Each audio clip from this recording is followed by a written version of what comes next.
This video sponsored by Buymote.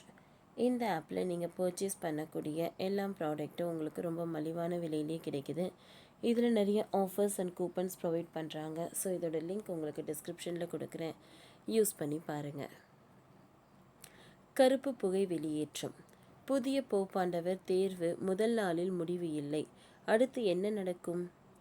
புதிய Pope யார் என்பதை தேர்வு செய்வதற்கான நடைமுறைகள் தொடங்கின.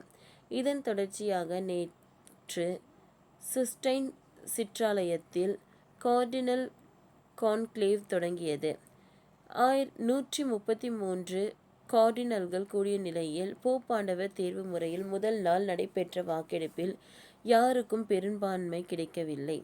இதனை தெரிவிக்கும் விதமாக மரபுப்படி கார்டினல்கள் எழுதி வைத்திருக்கும் பேப்பர்கள் அனைத்தும் எரிக்கப்பட்டு ஆலய சிம்னி வழியாக கருப்பு புகை வெளியேற்றப்பட்டது. கத்தோலிய மத தலைவரான போப் பிரான்சிஸ் கடந்த மாதம் 21ஆம் தேதி உடல்நலக் குறைவால் மரணமடைந்தார். கடந்த 12 ஆண்டுகளாக போப் பதவியில் இருந்தவர் போப் பிரான்சிஸ் ஈஸ்டர் தினத்தன்று மறுநாள் உயிரிழந்தார்.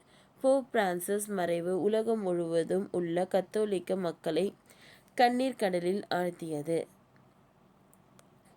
போப் பிரான்சிஸ் உடலுக்கு அமெரிக்க அதிபர் ட்ரம்ப், இந்திய குடியரசுத் தலைவர் திரௌபதி முர்மு உள்பட உலக தலைவர்கள் பலரும் நேரில் சென்று அஞ்சலி செலுத்தினர்.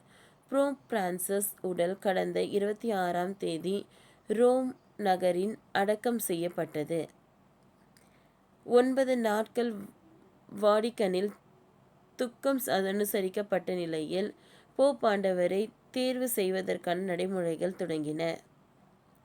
இதற்காக உலகம் எங்கிலும் இருந்து வாடிகன்கள் குவிந்திருந்த கார்டினல் எனப்படும் கர்தினல்களால் அடுத்தடுத்து சந்தித்து ஆலோசனை நடத்தினர். மேலும் புதிய போப் ஆண்டவரை தேர்வு செய்வதற்கான கார்டினல் கான்க்ளேவ் நடைமுறை சிஸ்டத்தை சிற்றாலயத்தில் முன்னேற்பாடு பணிகளும் நடந்தன. இதன் தொடர்ச்சியாக நேற்று சிற்றாலயத்தின் கார்டினல் கான்க்ளேவ் தொடங்கியது. இதில் 80 வயதுக்கு உட்பட்ட 133 கார்டினல்கள் கூடினர். அவர்கள் தங்களுக்கு உள்ளிருந்த ஒருவரை அடுத்த போப் ஆண்டவராக தேர்வு செய்கிறார்கள். புதிய போப் ஆண்டவர் தேர்வு செய்யப்படும் வரை அவர்கள் அங்கேயே தனிமைப்படுத்தப்படுவார்கள். இதற்காக அவர்களது செல்போன்கள் ஒப்படைக்கப்படும். அவர்களை எந்த விதத்திலும் தொடர்பு கொள்ளாமலும் இருப்பதற்காக ஜாமர் கருவிகள் கொண்டு சிற்றாலயத்தில் சுற்றி தொலைத்தொடர்பும் துண்டிக்கப்பட்டு உள்ளன. பின்னர் உறுதிமொழி எடுத்துக்கொண்டனர். இதைத் தொடர்ந்து சிற்றாலயத்தில் புதிய போப்பாண்டவரை தேர்வு செய்யும் பணிகள் தொடங்கியது. கார்டினல்கள் வாக்குச்சீட்டில் புதிய போப்பாண்டவராக தாங்கள் தேர்வு செய்ய விரும்பும் கார்டினல் பெயரை தேர்வு எழுதி வைப்பார்கள். அந்த சீட்டு ஆலய பீடத்தின் முன்பாக போடப்படும்.